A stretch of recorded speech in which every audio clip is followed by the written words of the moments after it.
अखंड भारत टीवी में। मैं हूं आपके साथ आर के शुक्ला। आज हमारे स्टूडियो में दो वरिष्ठ पत्रकार हैं, आलोक सोलंकी जी और दिलीप पांडे जी।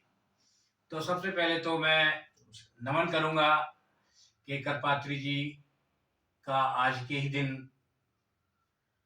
निधन हुआ था, जो कि गौ भक्तों के ऊपर गोली चलाई थी।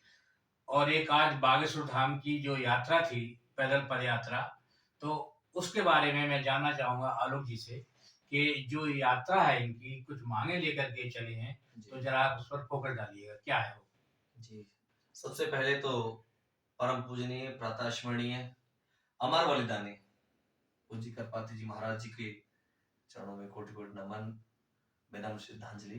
क्योंकि ये एक अमर बलिदान वास्तविकता में भारत के जो हृदय स्थल ग्रामीण क्षेत्र है, उनमें नंदी और बैल की क्या भूमिका है और हमारे आम जनमानस में गाय कितनी महत्वपूर्ण है, उसके लिए हुआ था, जो कि अभी भी अपूर्ण है। जी, जी। गौ माता इस देश में घूम रही लाचार, सारे पूत सपूत हैं ये कैसा व्यवहार, हालत जब से गाय की हुई है कमजोर, भारत तब फिर से कहाँ रहा विश्व का शिरमौर। तो ये सोचना होगा, हम अखंड भारत की बात कर रहे हैं, हम हिंदू राष्ट्र भारत की बात कर रहे हैं। इस यात्रा के लिए भी बहुत विशेष शुभकामनाएं हैं, लेकिन बगैर गाय के क्या ये विषय पूर्ण होगा? नहीं होगा। ये बहुत बड़ा चिंतन का बात जी, है और जी। अखंड भारत टीवी न्यूज को भी बहुत बहुत शुभकामनाएं देते हैं कि वो ऐसे मुद्दे सामाजिक हमारे बीच में लाते हैं जो बहुत बड़ा कनेक्टिविटी हम जनमानस से रखते हैं। हमें केवल मीडिया के उसी स्तर से नहीं रहना चाहिए कि हमें राजनीतिक और क्रिमिनल की खबरें दिखाना है। आप समाज सेवी भी कार्यक्रम लाते हैं और गौ माता का कार्यक्रम लाए हैं, तो ये बहुत बड़ी बात है। आज जैसे सरकार ने कुछ मान्यता दी थी कुछ लोगों को क्या पार्लियामेंट के पास में, जी तो पहले तो हमने देखा है कि हम पूरा जंतर-मंतर से बसें भर के ले जाते जी थे।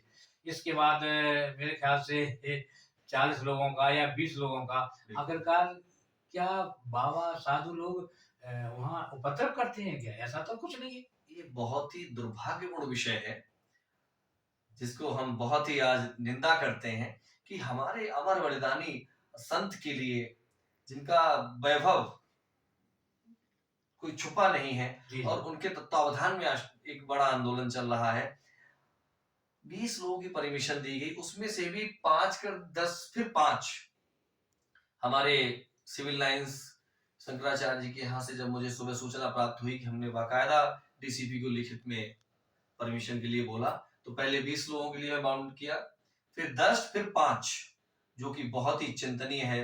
माननीय प्रधानमंत्री जी से मैं विशेष आग्रह करता हूं, अपील करता हूं कि इस तरीके से तो हमारी आगे चल के ये यात्रा ही खत्म करने का कोई एक नया अध्याय तो शुरू नहीं बिल्कुल, होगा। ये तो हो ही जाएगा जब आज पहले 5 की परमिशन है। पहले पैदल जाते थे, जी, फिर सरकार ने बसों पे कर दिया, जी। फिर 40-50 लोगों का कर दिया, अब धीरे-धीरे आज 20 लोगों का किया है, जिसका मेरे पास लेटर भी है, मैं भी आपको दूंगा, आप टीवी चैनल के माध्यम से दिखाइएगा भी। जी। गौ भक्तों की प्रबल चिंता है, समाज सेवियों की चिंता है और पूज्य शंकराचार्य जी इनका अमर बलिदान अभी तक अपूर्ण है, बहुत दुर्भाग्यपूर्ण है, इसके मैं कठोर तरीके से निंदा करता हूं और माननीय प्रधानमंत्री जी से अपील करता हूं कि इसी दिन कायदे में कोई नया इतिहास, एक नया आप घोषणा करिए। गौ माता राष्ट्र माता, गाय तो शास्त्रों में विश्व की माता है, गावो विश्वस्य मातरा। अभी तो हमारे साधु संतों ने केवल अपने राष्ट्र के लिए सम्मान मांगा, जी, जी, जी। तो बहुत जल्द अविलंब इनको 7 नवंबर को ही घोषणा करनी चाहिए। सबसे बड़ा वेदना का जो एक विषय आता है बलिदान, तो हो सकता है गौ भक्तों में मरहम का काम हो जाए कि गौ माता राष्ट्र माता और गाय को एक बड़े लेवल पे मंत्रालय, गौ मंत्रालय बना के एक नए तरीके से घोषणा करनी चाहिए। जैसे अभी महाराष्ट्र में गाय को राष्ट्रमाता शायद घोषित कर दिया गया है, तो क्या यूपी की सरकार है, चलिए सेंट्रल एकदम नहीं कर पा रही, चलिए जी मैं थोड़ा उस पर चल रहा हूँ, जी तो और जो स्टेट हैं, जी जहाँ पे बीजेपी की सरकार है, जी वो तो कर ही सकती है ना? देखिए शुक्ला जी, सबसे महत्वपूर्ण बात यहाँ आती है कि हमारे गाय को राज्य का विषय क्यों कर दिया। हमारे संविधान में केंद्र सरकार ने गाय को राज्यों का विषय कर दिया कि राज्य सरकारें अपने हिसाब से करें। ये बिल्कुल ही निंदनीय है। हमारे आम जनमानस पे, सनातन पे एक कुठाराघात है कि गाय को आपने राज्य के भरोसे कर दिया। अभी सबसे पहला राज्य बना था उत्तराखंड, वहाँ की देवभूमि को प्रणाम करता हूँ, मुख्यमंत्री का बहुत-बहुत आभार करता हूँ। उसके बाद हिमाचल प्रदेश के भी मुख्यमंत्री जी का बहुत आभार करता हूँ कि विधानसभा में उन्होंने प्रस्ताव भेजा और यही महाराष्ट्र सरकार ने भी अभी ये अच्छा और सराहनीय कार्य किया और माननीय मुख्यमंत्री योगी आदित्यनाथ जी से हम अखंड टीवी भारत न्यूज पे बैठ के आज ये अपील करते हैं, प्रार्थना करते हैं कि वो भी उत्तर प्रदेश में बहुत जल्द ऐसा प्रस्ताव लाएं ताकि हमारा उत्तर प्रदेश उत्तम प्रदेश हो। बागेश्वर बांके बिहारी बिलरत्रा में जो एक उनकी 5 संकल्प है जी, उसमें गाय माता का भी एक संकल्प है। बिल्कुल। जब तक गाय को राष्ट्रमाता नहीं कहा जाएगा तो हिंदू राष्ट्र कैसे बनेगा? संभव ही नहीं है। इसमें तो बल्कि जो आज मैं मेरिट देख रहा था, जी, जी। तीसरे चौथे नंबर पे वो लिखा है, सबसे पहले नंबर पे मुद्दा गाय का होना चाहिए था और मेरी जो आंतरिक इच्छा थी कि आज उसी में से 5-7 संत 10-20 संत जो हमारे प्रमुख छतरपुर मंदिर थे, हाँ, वो वहाँ करपात्री जी महाराज जी जी, को अगर संसद भवन पे जी, आके उनको श्रद्धांजलि देके वो यात्रा शुरू करते तो बहुत और अच्छा हो जाता। जबकि करपात्र जी साधु संत हैं और बड़े अच्छे महात्मा रहे हैं, तो जितने भी दिल्ली संत मंडल के लोग हैं, जी, उन्हें तो कायदे से वहाँ जाना चाहिए था। बिल्कुल जाना क्योंकि चाहिए था। देखो होना ना होना ये अलग बात है, जी, लेकिन उनको नमन करने के लिए तो जाना ही चाहिए। जब और इसका विरोध करना चाहिए था। आज इसका हाँ। विरोध व्यापक लेवल पे नहीं आया। जी, जी। हमने तुरंत जयप्रकाश जी को फोन किया, उनसे फोटोज मंगाए और बहुत ही दुर्भाग्यपूर्ण लगा जब 5 लोग वहां खड़े थे वो ऐतिहासिक स्थल पे, तो मन में अश्रुपूरित श्रद्धांजलि देते हुए ये संकल्प लिया कि इसका मीडिया के माध्यम से हम जरूर विरोध दर्ज कराएंगे और माननीय मुख्यमंत्री जी को और हमारे यहाँ के दिल्ली के मुख्यमंत्री जी को, हमारे माननीय प्रधानमंत्री जी को हम पत्र लिखेंगे कि ऐसा आखिर क्यों हुआ। आपको मैं बता दूं कि यात्रा स्थल से पार्लियामेंट काफी दूर है। जी, उस जगह से इस जगह का कोई लेना देना नहीं है, काफी दूरी थी। जी, तो साधु संत पहले वहां आकर के और ये से चले जाते, जी, कितना अच्छा लगता, आपको भी अच्छा लगता और जो लोग वहां थे उनको अच्छा लगता। अब सांस्कृतिक मामला है, चलिए वो तो वो ही जाने, बिल्कुल। ठीक है ना। अब हम दूसरी बात पे आ जाते हैं कि बागेश्वर धाम की जो यात्रा है, जी, परसों से कल से वहां लोगों का आना जाना जी, शुरू हो गया। जी, व्यवस्था अच्छी है, इसमें जी, कोई दो राय नहीं, हमने खुद अवलोकन करा। जी, सारी चीजें खाने की, आने की, रहने की, सोने की। जी, रात को भी वहां भ्रमण किया, जी, लोग रात को अच्छे अच्छे गद्दों में सो रहे थे, जी, बहुत अच्छी व्यवस्था थी जी। और उनकी यात्रा भी चली। देखो भीड़ तो होती ही है, स्वाभाविक है। धक्का मुक्की स्वाभाविक होती है, बिल्कुल, चाहे वो साधु हो वो भी आगे जाने की सोचता है, बिल्कुल, नेता हो वो भी आने की सोचता है, अभिनेता हो वो भी जाने की सोचता है और सबसे बड़ी बात है जो पत्रकार है ना, वो तो और सबसे पहले आगे जाने की सोचता है। बिल्कुल। लेकिन उस भीड़-भाड़ में थोड़ा धक्कम-धक्का तो शायद हुआ है, ऐसा सुनने में आया है। जी, तो उसके बारे में आप क्या कहेंगे जो उनकी 5 माँगे हैं? सर प्रथम तो मैं उनको बहुत कोटि-कोटि वंदन अभिनंदन करता हूँ और बागेश्वर महाराज जी, हमारे बालाजी महाराज जी के चरणों में कोटि-कोटि नमन वंदन की वहाँ की एक प्रेरणा मिली पूज्य बागेश्वर धाम सरकार को और माननीय शास्त्री जी ने आज जो अपना भाषण प्रारंभ किया था, वो पूज्य हमारे परम पूज्य प्रातः श्रीमणि करपात्री जी महाराज जी के चिंतन में उनको श्रद्धांजलि देते हुए किया। जी, जी। इसके लिए मैं बहुत-बहुत उनको भूरिसा कोटिसा अभिनंदन करता हूँ और भी जो हमारे बड़े संत दिल्ली संत मंडल के आज नहीं पहुंचे और जो कृत्य आज संसद भवन पे देखने को मिला पुलिस के द्वारा, उसकी भी हम दिल्ली संत मंडल से भी अपील करते हैं कि बहुत जल्द एक बड़ा मीटिंग करें और इसका विरोध दर्ज कराएं। हमारे साथ दिलीप पांडे जी हैं, मैं इनसे भी कुछ कहना चाहूँगा पांडे साहब कि आप भी इस यात्रा में आगे-पीछे आपने भी देखा है, कैसा महसूस हुआ आपको इस यात्रा से? क्या आप इस यात्रा में मुझे 2 चीज़ बहुत करीब से देखने को मिली। पहला तो ये चीज़ कि लोग पहले सनातन सिर्फ़ घरों तक सीमित दिख रहा था। बिल्कुल, आज पहली बार मैंने देखा कि सनातन के लिए लोगों का एक सैलाब उमड़ा वेरी गुड। और वो सैलाब ये रूप धारण कर गया कि लोगों ने व्यवस्थाओं को अपने हैंड में ले लिया और अपने-अपने स्तर से उस व्यवस्थाओं को देख रहे थे। जबकि वहां सुचारू रूप से बागेश्वर धाम से पूर्णतया व्यवस्था की गई थी, प्रशासन से भी इस तरह की व्यवस्था थी। लेकिन एक चीज बार बार अखर रही थी कि जो ये यात्रा का प्रारंभ में तय किया गया था, उससे कहीं ये यात्रा थोड़ी सी भटकती मुझे नजर आई। क्योंकि जब इस यात्रा को शुभारंभ किया गया था तो बात की गई थी गाय और गौ माता की। जी जी आज वो खाली एक नाम मात्र उस विषय पर एक चर्चा हुई और उस बिंदु को एक दूसरे रूप में प्रस्तुत हुआ। बस थोड़ा सा चिंतन ये रहा कि हो सकता आने वाले जो दिन है, चूंकि कल 7 की तारीख से यात्रा, लेकर हाँ, 16 हाँ, तारीख का हाँ। पड़ाव है। पहला पड़ाव के बाद पहला पड़ाव के सुबह बाद हो सकता है उस चिंतन पे हुआ, सुबह लेकिन सुना। जिस जगह से उन्होंने यात्रा शुरू की वो माँ कात्यायनी का स्थल था और उस कात्यायनी के स्थल से बहुत सारी शक्तियां एक बाहर निकलती हैं और कहीं ना कहीं इस यात्रा में देखने मिलेगी। हमारे यहाँ कानपुर से भी बहुत सारे संत आए थे, जी वो भी उस मंच पर विराजमान थे, तो हमने पाया कि वहां बहुत सारे संतों का एक समूह था और ऐसा लग रहा था जो आभा मंडल था वो लग रहा था पूरा केसरिया युक्त हो गया था और कभी कभी तो मुझे भी ऐसा लग रहा था, जैसे लग रहा था कि वाकई सनातन की गंगा आज बह रही है, एक अदृश्य शक्ति वहां घूम रही है। अदृश्य शक्ति वहां घूम रही जी है। जी इस बिल्कुल। तरह का माहौल वहां मुझे लगा। हाँ। तो मुझे ऐसा लगा कि नहीं, अब हम भारत में आगे। सनातन की ओर अग्रसर हो रहे हैं। बिल्कुल। इस तरह का माहौल हमको दिखा। जी जी जी। इसके साथ साथ आज हम ये भी कहना चाहेंगे कि 150 साल हो गए हैं जी जी।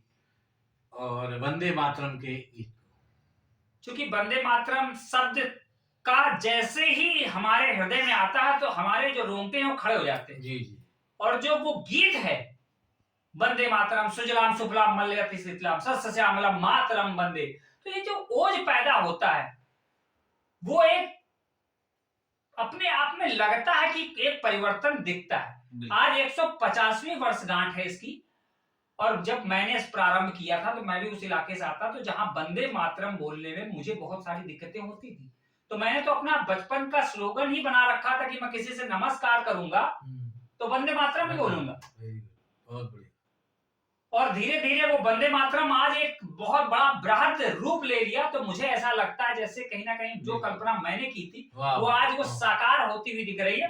और मैं इसके लिए कोटि कोटि अखंड भारत टीवी को धन्यवाद दूंगा कि कहीं ना कहीं उनकी भी ये मुहिम सनातन को लेकर, गौ को लेकर एक बनी हुई है और इसके लिए मैं बार बार आभार प्रकट करता हूं कि निश्चित जब तक जड़ें एक होंगी तब तक नेतृत्व दिखाएगा और वो तिरंगा जो पृथ्वी पर है वो आसमान तक भी लहराएगा। बहुत बढ़िया। जैसे अभी बागेश्वर धाम जी ने बोला है, हम तिरंगा पर चांद नहीं, हम तिरंगा चांद पर देखना चाहते हैं। बिल्कुल। आप समझिएगा क्या कहा उन्होंने, हम तिरंगे में चांद नहीं, तिरंगे को चांद पे देखना चाहते हैं। तो उनकी जो 5 मांगे थी आलोक जी, बिल्कुल, तो पहली मांग तो गाय माता को राष्ट्र माता, बिल्कुल। दूसरी मांग हिंदू राष्ट्र, बिल्कुल। गाय को अगर आप राष्ट्र माता करेंगे तो हिंदू राष्ट्र तो नहीं बनना है, बिल्कुल, क्योंकि ये जुड़े हुए हैं। क्योंकि कहावत है गाय गंगा गौरी गीता है ना, गीता। इसके बाद उनका एक और बहुत अच्छा है, कृष्ण जी का मंदिर है। इसके नहीं, इसी बीच में जब हम दिल्ली से चलते हैं जी, यानी हम जमुना जी से चलते हैं जमुना जी तक, बिल्कुल, ठीक है ना, तो जो यात्रा है दिल्ली से वृंदावन तक, महाराज जी का ये कहना है कि वहां का नीर इतना अच्छा हो जाए कि भगवान जी को उसका आचमन होना पड़े। दिल्ली में 450 नाले हैं जो यमुना नदी में गिरते हैं।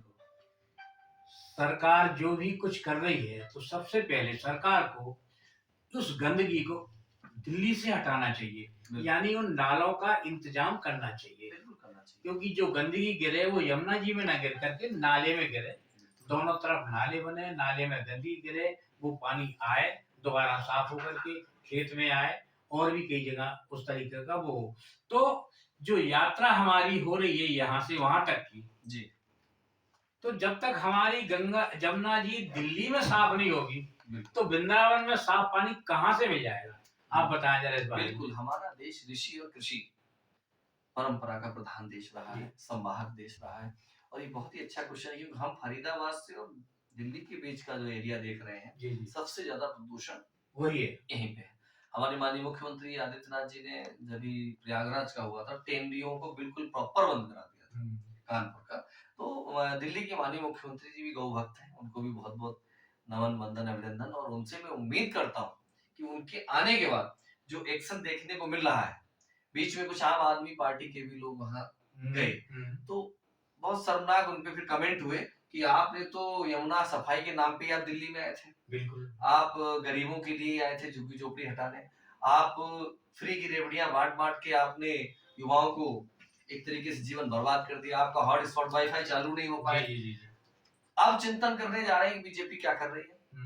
आज माननीय मुख्यमंत्री जी दिल्ली की प्रयासरत हैं और आशा करते हैं कि इस यात्रा से इस अभियान को गति मिलेगी। पूज्य बागेश्वर धाम जी की जो सोच है वो बहुत ही उत्कृष्ट है और निश्चित रूप से जो उन्होंने गंगा की, यमुना माता के लिए, गाय के लिए और अपना मंदिर के लिए और सामाजिक समरसता, आपस में जो वैमनस्यता फैल रही है, तो कहते जाति पात की करो विदाई, हम सब हिंदू भाई भाई। तो सनातन की एक सदैव एक नीति रही है, वसुधैव कुटुंबकम, सर्वे भवन्तु सुखिनः, सर्वे सन्तु निरामया, सर्वे भद्राणि पश्यन्तु मा कश्चित् दुःखभाग् भवेत्। ऐसा सनातन जो प्रतिदिन कहता है सब धर्मों की जय हो, सब ग्रंथों की जय हो, सब पंथों की जय हो, विश्व का कल्याण हो, ऐसे सनातन धर्म में आज यात्रा के लिए कैसे डर गए हमारे अधिकारी दिल्ली के, और करपात्री जी महाराज जी की जो शांतिमय यात्रा संतों की श्रद्धांजलि होती है उसमें भी रोक लगा दी। ये बहुत दुख का विषय है, बार बार मेरे दिमाग में आता है। बागेश्वर धाम के संत ने कहा है कि हम किसी धर्म का